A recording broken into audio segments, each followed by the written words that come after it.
NTD 이원욱입니다. 최근 대만과 중국의 갈등이 최고조에 달하고 있습니다. 중국 공산당은 연일 전쟁도 불사하겠다며 으름장을 놓고 있습니다.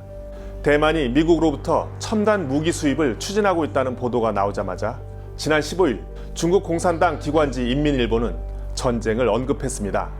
대만 독립을 주장하는 세력이 불장난을 하면 죽는 길밖에 없다. 이를 사전에 언급해주지 않았다고 말하지 말라. 인민일보는 무력 충돌의 가능성을 시사하고 그 원인을 독립을 추진하는 대만에 돌렸습니다. 사전에 언급해주지 않았다고 말하지 말라는 표현은 1962년 중국이 인도와의 국경전쟁 하루 전 사용한 것입니다. 대만 타이난과 불과 400km 거리에 있는 중국 남동부 푸닝시의 미사일 기지에는 사정거리가 2500km인 둥펑 17 미사일이 전면 배치되었습니다. 여차하면 미사일을 발사하겠다는 것입니다. 2016년 반중 성향의 대만 차이잉원 총통 취임 이후 줄곧 대만과 대립각을 세워왔던 중국이지만 최근의 압박은 다소 의외입니다. 중국은 갑자기 왜 무력 충돌로 압박 수위를 높이는 걸까요? 전쟁 경고는 사실상 대만을 겨냥하기보다는 미국을 견제하고 중국 내부를 단속하기 위한 것이라는 분석이 설득력을 얻고 있습니다. 트럼프 미국 대통령은 2017년 집권하자마자 그간 미국 정부가 중국의 반발을 감안해 자제했던 대만 무기 수출을 재개했습니다. 대만 해협에도 연일 미국 군함이 출동하고 있습니다. 대만 해협은 중국이 영해라고 줄곧 주장하는 지역입니다. 눈엣 가시인 트럼프가 대선을 앞두고 있는 지금은 압박 카드를 꺼내기 좋은 시점입니다.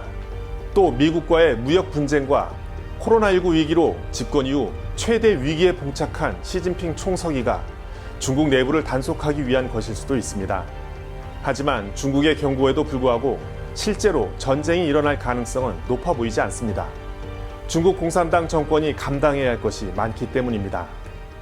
미국 외에도 최근 인도가 중국 공산당의 골머리를 앓게 하고 있습니다. 최근 중국과 국경 분쟁으로 유혈 사태를 불사한 인도가 대만을 지지하고 나섰기 때문입니다.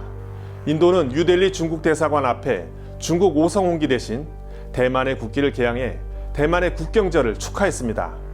15일에는 대만 외교부 장관이 인도 방송에 출연해 중국과 대만은 별개라고 밝혀 중국의 심기를 불편하게 했습니다.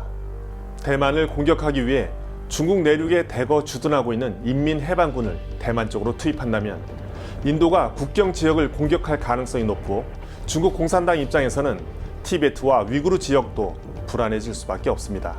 대만은 2020년 기준 세계 군사력 순위 26위입니다. 3위인 중국에 비해 절대적인 열세입니다.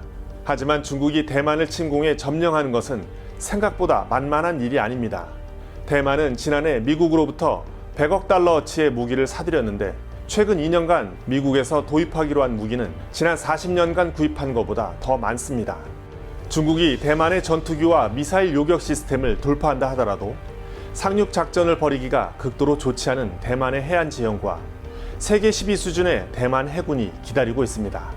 지리하게 이어지는 전투는 미국을 비롯한 대만 우방 국가들이 참전할 수 있는 시간을 벌어주게 됩니다.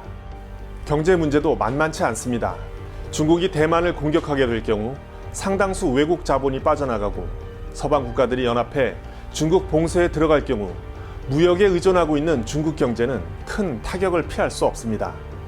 북한의 지속적인 도발을 줄곧 경험해본 한국인에게 중국 공산당의 경고가 데자비처럼 느껴지는 것은 기분 탓일까요? 지금까지 NTD 뉴스였습니다.